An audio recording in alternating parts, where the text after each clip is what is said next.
That toothpaste in your bathroom right now is not what it used to be. I spent 9 weeks tracking exactly when these brands changed their formulas, who bought them, what replaced the original ingredients, and what those replacements are actually doing inside your mouth twice a day, every single day. I looked at 10 brands total, and 5 of them are not going to like this video. Before we get into the brands, I need to give you context on why this video exists right now. The fluoride debate has never been louder in this country. In March of 2025, Utah became the first state to ban fluoride from public drinking water. Texas Attorney General Ken Paxton launched formal investigations into both Colgate-Palmolive and Procter & Gamble, the makers of Colgate and Crest, in May of 2025, alleging that their marketing was misleading parents into applying unsafe amounts of fluoride to their children's teeth. A study published in January 2025 in JAMA Pediatrics found a correlation between higher fluoride exposure in children and lower IQ scores. The Cochrane Review, one of the most rigorous scientific analysis bodies in the world, found only marginal benefit to adding fluoride to drinking water, and noted that the advantage largely disappeared once fluoride toothpaste became widely available. The American Dental Association still supports fluoride use in toothpaste at recommended amounts, and I want to be clear, this video is not anti-dentistry. This video is about what corporations put in your toothpaste beyond fluoride. The petrochemicals, the endocrine disruptors, the synthetic foaming agents that serve no cleaning purpose whatsoever, the fake natural brands that were quietly swallowed by the same conglomerates they used to criticize. What I found is a pattern of calculated deception running across nearly every brand you grew up trusting. Let's start with the one that started it all. Bad brand number 1, Colgate Total, the soap company that owns your smile. William Colgate was 23 years old when he started his company in New York City in 1806. Not a pharmaceutical company, not a dental company, a soap and candle shop on Dutch Street in Lower Manhattan. He was a practical man who believed in hygiene and simplicity. For most of the 19th century, Colgate's products were exactly what they claimed to be: simple soaps made from simple ingredients for working American families. That era ended when the company merged with Palmolive Peet in 1928, creating Colgate-Palmolive. Palmolive was a soap company. Peet Brothers was a soap company. The resulting corporation was, at its core, a soap and detergent manufacturer that happened to also sell toothpaste. That distinction matters more than you might think, because the ingredient philosophy of soap manufacturing is fundamentally different from the ingredient philosophy of oral care. The headline ingredient issue with Colgate Total is something called triclosan. Triclosan is an antimicrobial compound, the same family of chemicals used in industrial antibacterial soaps and pesticides. The FDA banned triclosan from hand soaps in 2016 because, and I'm quoting the FDA's own language here, manufacturers failed to demonstrate that the ingredient is safe for long-term daily use. The FDA banned it from over-the-counter antiseptics broadly in 2019. Colgate Total was granted an exemption because of a specific FDA monograph that classified toothpaste differently from hand soap. That exemption was a regulatory technicality, not a safety clearance. Studies from the Danish Consumer Council found triclosan to be a suspected endocrine disrupting chemical, meaning it can interfere with normal hormone function. Endocrine disruption is not a minor inconvenience. Your endocrine system regulates your thyroid, your adrenal glands, your reproductive hormones, and your metabolism. There is a growing body of research, reported on by the National Institutes of Health, linking long-term triclosan exposure to thyroid disruption and antibiotic resistance. You are brushing your teeth twice a day. That is roughly 730 exposures per year to a chemical the FDA already banned from your hand soap. In plain language, a soap company decided that the same chemical the FDA found unsafe to wash your hands with was perfectly acceptable to put in your mouth on a daily basis, and then marketed that product as a superior advanced formula. Your family deserves better than that. Bad brand. Number 2, Crest Pro-Health, the legal loophole. In 1955, a chemist named Dr. Joseph Mueller at Indiana University published research demonstrating that stannous fluoride could prevent cavities. Procter & Gamble, already one of the most powerful consumer goods companies in America, licensed that research and launched Crest that same year. 2 years later, in 1960, the American Dental Association gave Crest its first ever toothpaste endorsement, and that endorsement made Crest the best-selling toothpaste in the country almost overnight. For 15 years, it held the #1 position. Crest was synonymous with dentist-recommended oral care. It was the toothpaste your pediatric dentist recommended for your kids. It was what the school dental screening flyer told your mother to buy. Today, Crest Pro-Health is owned by Procter & Gamble, a company whose portfolio also includes Tide laundry detergent, Febreze air freshener, Dawn dish soap, and Swiffer cleaning products. Soap and chemical companies do not acquire beloved American health brands because they love dentistry. They acquire them because the profit margins on personal care products are exceptional and because brand trust, once established, is extraordinarily sticky. Your mother trusted Crest, so you trust Crest. That trust is now being monetized with an ingredient called sodium lauryl sulfate. Sodium lauryl sulfate, listed on the label as SLS, is a synthetic foaming agent derived from petroleum or palm kernel oil. It creates the foam in your toothpaste. That foam serves one purpose. It feels like cleaning. The foam does not kill bacteria. The foam does not remineralize enamel. The foam does not prevent cavities. It is a sensory cue engineered to make you feel like the product is working. The Journal of the American Academy of Oral Medicine has documented a direct correlation between SLS exposure and aphthous ulcers, the canker sores that appear on the inside of your mouth, for decades. If you are someone who gets canker sores regularly, you have likely blamed your diet, your stress levels, your immune system. Here is what they do not want you to know. A significant body of clinical research points to SLS as a primary trigger. You were blaming yourself. The problem was the toothpaste. Beyond SLS, Crest Pro-Health also contains diethanolamine, listed as DEA. DEA is a pH adjuster commonly used in industrial cleaners and cutting fluids. The International Agency for Research on Cancer has classified DEA as a possible human carcinogen when absorbed through the skin. In a toothpaste context, it contacts the mucous membranes inside your mouth, which are considerably more permeable than skin. Procter & Gamble is currently still under investigation by the Texas Attorney General as of the time I recorded this video. The original Crest that your dentist endorsed in 1960 contained fluoride, water, glycerin, and flavoring. That product genuinely helped prevent cavities. What sits on your grocery shelf today is a fundamentally different formulation, and the brand name is doing the work that the ingredients no longer can. Bad brand number 3, Tom's of Maine, the nostalgia exploitation. This one is personal for a lot of people, and I understand why. Tom and Kate Chappell started Tom's of Maine in 1970 in Kennebunk, Maine, with a $5,000 loan. Tom Chappell was a Harvard Divinity School graduate who believed that businesses had a moral obligation to their communities. He and Kate launched with a phosphate-free laundry detergent because they were worried about what conventional detergents were doing to the Maine waterways they loved. That was their first product, not toothpaste. It was environmental concern. It was the belief that what goes into your home matters. Tom's of Maine grew into a $100 million business by doing one thing consistently, telling you exactly what was in the product and why. Their early marketing openly criticized big toothpaste brands for using artificial additives, saccharin, and synthetic preservatives. Tom Chappell didn't just sell toothpaste. He built a consumer movement around the idea that you had the right to know what you were putting in your body. In 2006, Colgate-Palmolive purchased an 84% controlling stake in Tom's of Maine for $100 million. Let that settle for a moment. The company that Tom Chappell built by criticizing big toothpaste manufacturers for putting artificial ingredients in their products is now a subsidiary of one of the largest toothpaste manufacturers on earth. Colgate-Palmolive, whose flagship product contains the triclosan we just discussed, now owns the brand that made its name warning you about Colgate. The Chappell family retained a 16% stake. 16%. That is not stewardship. That is a license for a legacy to be used as marketing.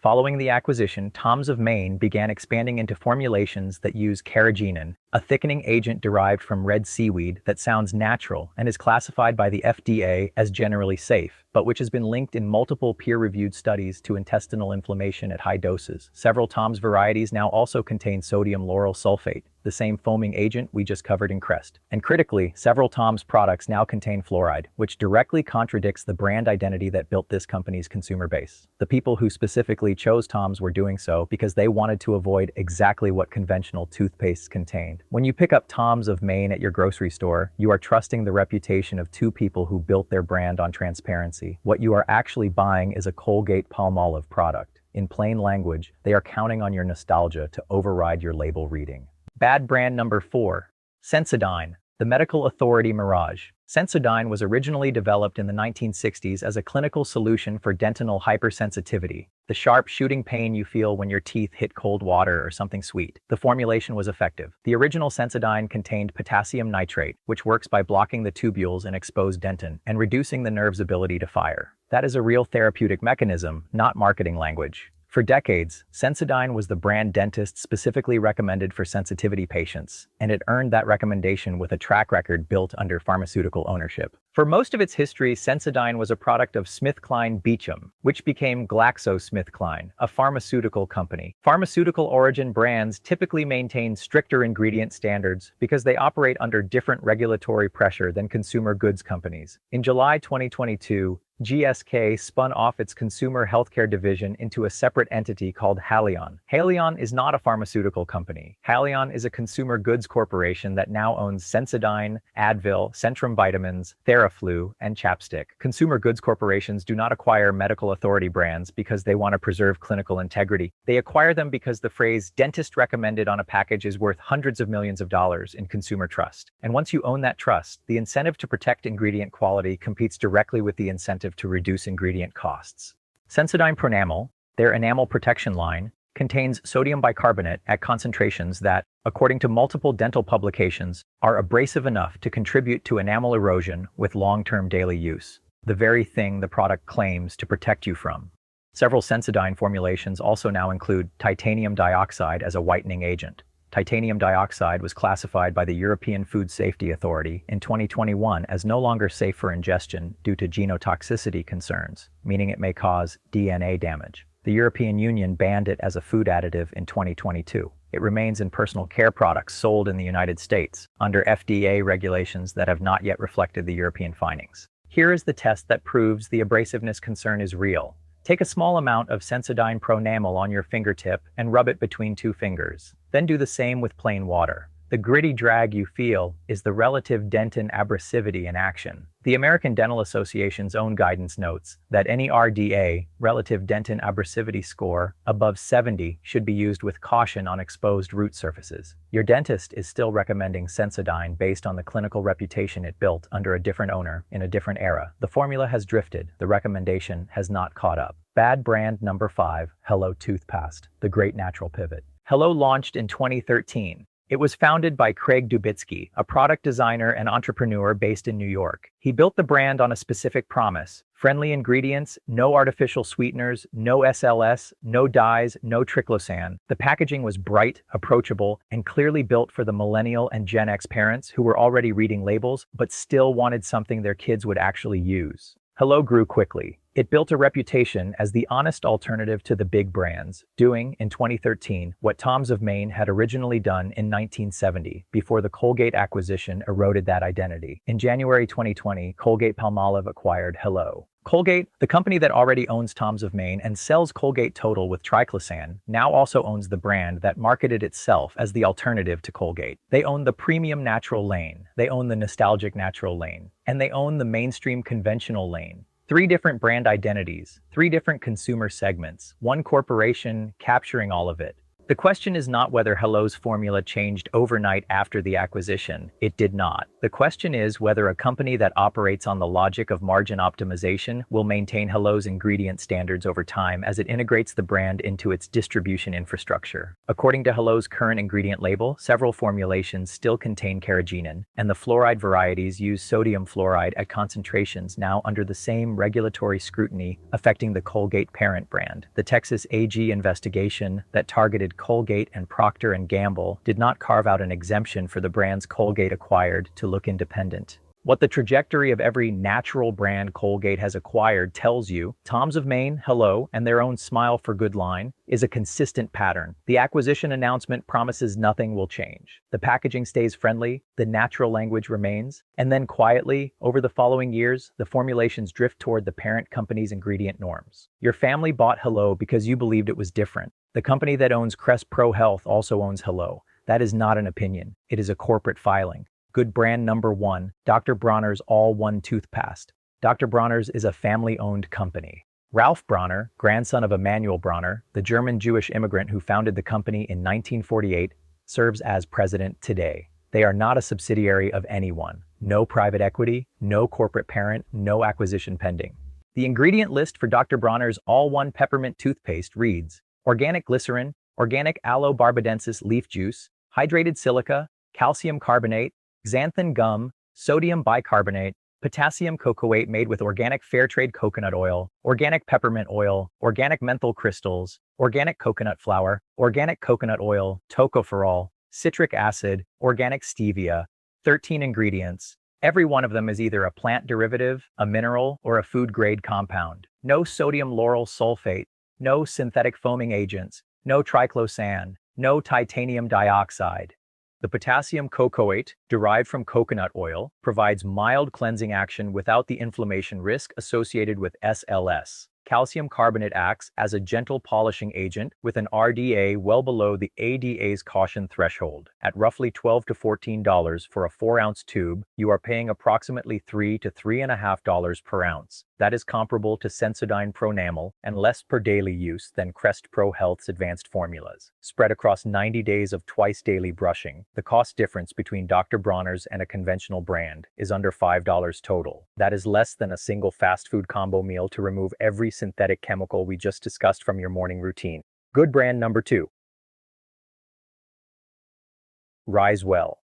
Risewell was founded by Jordan and Callie Kirk, a husband and wife team, in 2019, specifically to bring hydroxyapatite-based toothpaste to American consumers. Hydroxyapatite is not a new compound. It is the primary mineral that makes up your tooth enamel. 97% of enamel is hydroxyapatite. What Risewell's formula does is deliver microcrystalline hydroxyapatite directly to the tooth surface, where it integrates into existing enamel and fills microscopic damage from daily acid exposure. Japan's Ministry of Health approved hydroxyapatite as a cavity prevention agent in 1993, 30 years before it gained significant traction in the United States. Risewell's formulation uses silica, calcium carbonate, and potassium cocoate for cleaning, no SLS, and sweetens with xylitol and erythritol, both of which actively inhibit the growth of Streptococcus mutans, the primary bacteria responsible for tooth decay. Risewell remains independently owned. They have not been acquired. Their mineral toothpaste retails for approximately $14 to $16 per tube. At twice daily use, that is roughly 17 cents per brushing. Here is the test that proves the difference is real. Brush with your current toothpaste, then rinse and run your tongue across your teeth. Then after 1 week on Risewell, do the same test. The slick, smooth feeling on the enamel surface is measurably different. That is remineralization you can feel with your own tongue. Good brand number 3, Boca Boca, was founded in 2017 by Jesse Siegel and Cody Levine. It is independently owned and has not been acquired by any major conglomerate as of this recording. Their formulation is built around nano-hydroxyapatite, the same active mineral compound as Risewell, and is SLS-free, fluoride-free, and titanium dioxide-free. Boca's formulation has been reviewed and endorsed by independent dentists who work in biomimetic dentistry, an approach focused on restoring teeth using materials that mirror natural tooth structure rather than synthetic compounds. Their ingredient list includes nano-hydroxyapatite, xylitol, aloe vera, and coconut oil, with no carrageenan. Boca's Enhay toothpaste retails at approximately $14 for a standard tube, a per-ounce cost of roughly $3.50, price competitive with Sensodyne Pronamel. And unlike Sensodyne, no state attorney general has filed an investigation into Boca's marketing practices. That distinction is not trivial. Good brand number 4, David's Natural Toothpaste. David's was founded in 2018 by David Uretz in Los Angeles. It is independently owned and manufactured in the United States, which, for a toothpaste brand, is now a genuine differentiator since most major brands manufacture in facilities outside the country. David's uses a short, readable ingredient list: calcium carbonate, purified water, vegetable glycerin, xylitol, sodium bicarbonate,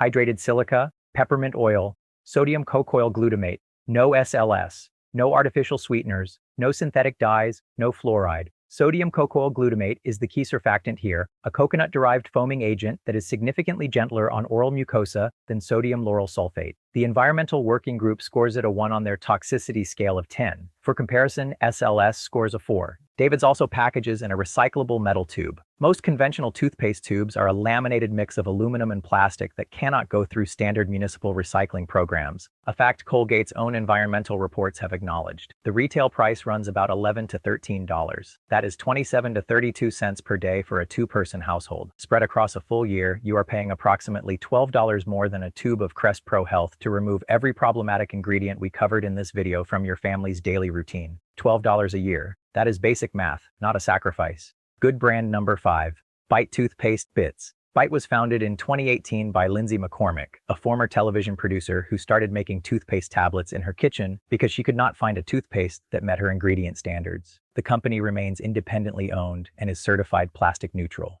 Bite's formulation uses nano-hydroxyapatite, xylitol, erythritol, calcium carbonate, and carnauba wax as a binder for the tablet format. No water, because the tablet format eliminates the need for water as a carrier, which means no preservatives are needed to prevent microbial growth in the container. No SLS, no carrageenan, no titanium dioxide. The tablet format also eliminates what I would call dose drift, the tendency to use far more toothpaste than needed because you are squeezing from a tube and eyeballing it. Each bite tab delivers a precise dose of active ingredients. At approximately $2 per 30 tablets, roughly 2 to 3 weeks of use. The annual cost for one person comes to about $26. Compare that to the $28 to $32 you spend annually on Crest Pro-Health for the same brushing frequency. You are getting superior ingredients for less money. Here's the test that proves it. Before your first bite tab, drink a glass of cold water and note your sensitivity level if you have any. After 30 days of consistent use with a nano-hydroxyapatite formula, do the same test again. Research published in the Journal of Clinical Dentistry found that nano-hydroxyapatite outperformed fluoride in remineralizing artificially induced enamel lesions. You are not giving something up. You are trading up. That toothpaste you walked past this morning before you left the house, the one that has been sitting in the same spot on your bathroom counter for 20 years because your mother bought the same brand, deserves a second look. Not because everything on that label is going to harm you, but because you are an intelligent adult, and intelligent adults do not let a soap company tell them what is safe to put in their mouth twice a day for the rest of their lives without asking a single question. 5 brands that have been acquired, reformulated, or built on synthetic chemistry that the FDA has already found concerning enough to ban from your hand soap, and 5 brands doing this right with short ingredient lists, transparent ownership, and formulations built on science that predates the corporate consolidation of American oral care. If this video helped you, subscribe and turn on notifications. I am doing this same investigation on mouthwash brands next, and what I found in the #1 selling mouthwash in America is going to make this video look mild. Your family deserves to know. I will see you there.